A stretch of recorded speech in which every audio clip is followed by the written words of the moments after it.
In 1965, you could walk into a machine shop and see the same name on every third machine: Cincinnati. Milling machines, grinders, centerless grinders, profilers. The name was cast into the iron because it had stood for precision for generations. For decades, the Cincinnati Milling Machine Company was the biggest machine tool builder in the United States. It invented the CNC milling machine, helped build the first computer-controlled industrial robot, and then sold itself piece by piece until very little was left. The story begins in 1884, when George Miller and Fred Holtz started the Cincinnati Screw and Tap Company. They were machinists, not polished businessmen. They made sewing machine parts, then screws, then taps. Around 1878, when they needed a milling machine they could not afford, Holtz built one himself and improved the design. By 1882, the company was building milling machines alongside its original products, and the machines were outselling the screws. In 1889, the business split cleanly.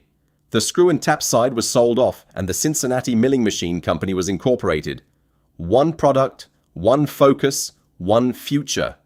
Frederick A. Geyer, a 21-year-old businessman who had first visited the shop on a routine call, bought into the company and soon took the lead on strategy while Holtz focused on the machines. Geyer understood that a machine tool company could not excel by trying to make everything.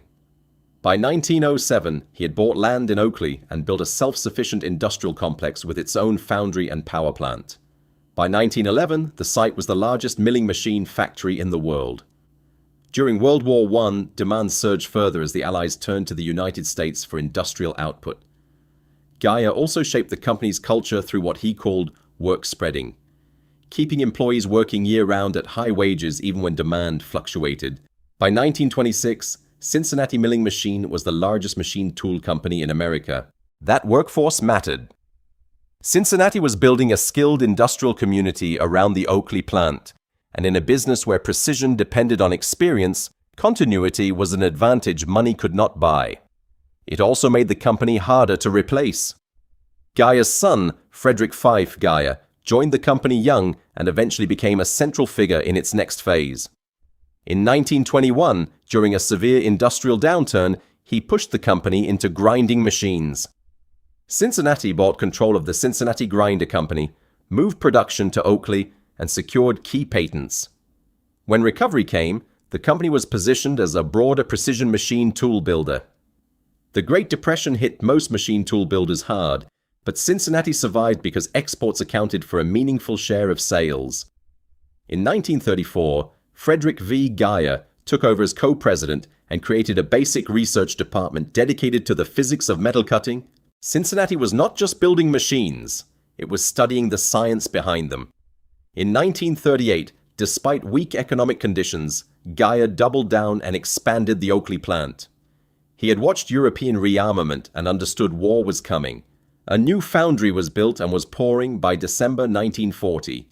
By Pearl Harbor, production space had doubled from 700,000 to 1.4 million square feet. The bet was huge, but it was also rational.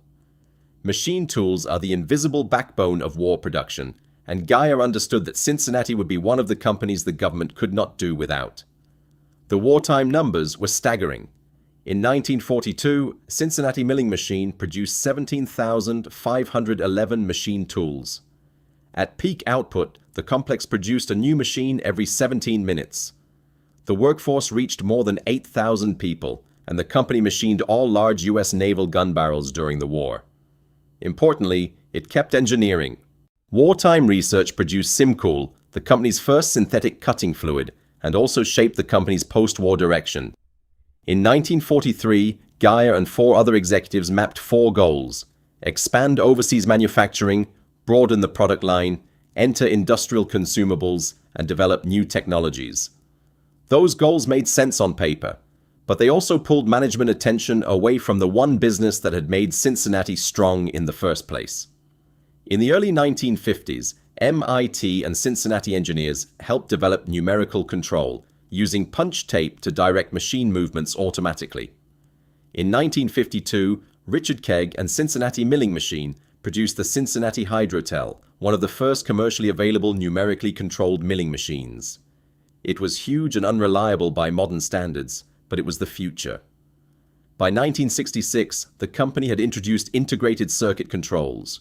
By the late 1960s, the company had moved far beyond its original core into plastics, chemicals, grinding wheels, and process controls. In 1970, stockholders approved Cincinnati Milacron. The rebrand was meant to signal a modern diversified technology company, but it also marked the beginning of the end for the business that had made the name famous. The new identity sounded future-facing, but the economics were changing underneath it.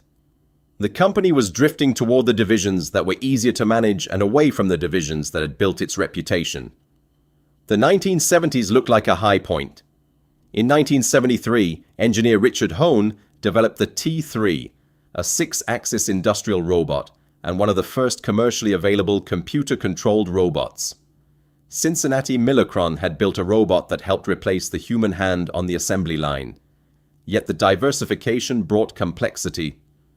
The company now ran machine tools, plastics machinery, chemicals, grinding products, robots, and international manufacturing. Meanwhile, Japanese machine tool makers were entering the US market with standardized, reliable, competitively priced equipment. American firms were still building massive proprietary machines with custom controls and long lead times. By the 1980s, Cincinnati Milacron was losing ground. It posted losses in multiple years, cut its workforce, and consolidated plants. In 1990, Daniel Meyer took over, the first leader in 103 years, not from the Geyer family. Under him, the company launched Project Wolfpack, a cost-cutting effort aimed at reducing parts and expenses.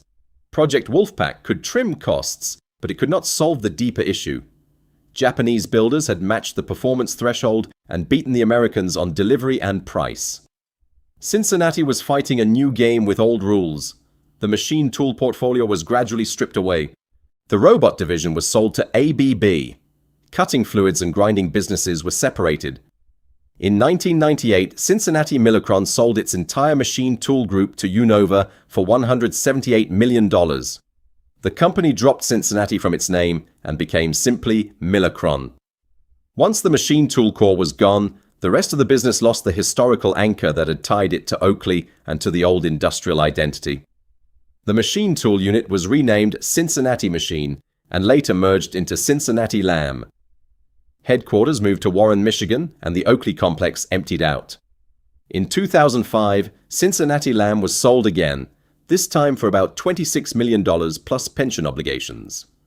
The collapse was not isolated. It was part of a broader decline in American machine tools. In 1981, the United States was still the world's largest producer. By the mid-1990s, more than two-thirds of American machine tool firms had closed. Japan, Germany, and Italy had surpassed the US in output. The reasons were not just macroeconomic. The industry's basis of competition had changed. Japanese firms standardized controls, improved reliability, and delivered machines faster. American firms often stayed locked in proprietary, heavy, expensive systems. The pattern repeated across the industry. Other American names were sold, liquidated, or absorbed. Cincinnati Milacron was one of the clearest examples. A pioneering industrial company that diversified away from its core, then sold the core when it no longer fit the financial story. The machines themselves were still excellent, and Cincinnati mills from the 1960s were still cutting metal decades later. The Oakley complex still stands in altered form. Some of it was repurposed, and the original foundry continued operating for years after T/T.